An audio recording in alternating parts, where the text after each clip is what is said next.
আমি শুধু নদী গঙ্গার ঘাটে চাঁদ দেখে এসেছি। সহচরী হাসতে হাসতে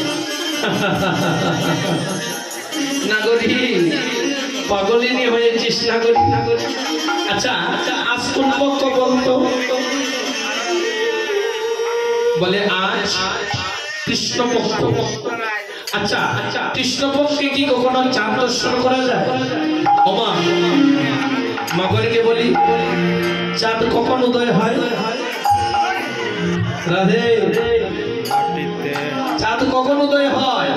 এখন কিন্তু আকাশে চাঁদ আছে। এটা কোন পক্ষ? চাঁদ আকাশে উদয় হয় শুক্ল পক্ষে, কৃষ্ণ পক্ষে থাকে অন্ধকার। সহচরী বলছে নাগরী আজ তো কৃষ্ণপক্ষ, তাহলে কৃষ্ণপক্ষে তুই কেমন করে চাঁদ দর্শন করলি বল? গৌর বাবিনী বলে সহচরী আমি তোর আকাশের চাঁদের কথা বলছি না।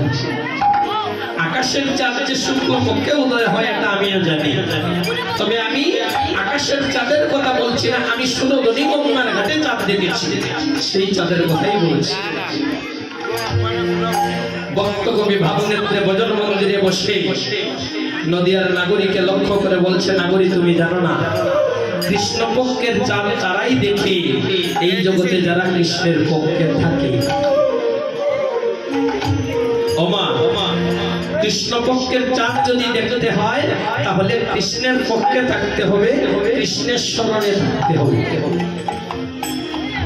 সহচরী বলে নাগরী বুঝতে পারছি না তোর চাঁদের কথাটা, তুই কেমন করে কৃষ্ণপক্ষের চাঁদ দেখেছিস, তাও আবার আকাশে নয় সুরধনী গঙ্গার ঘাটে? আর একটু প্রকাশ করে বল। বলে শোন মদন সুন্দর গৌর বলে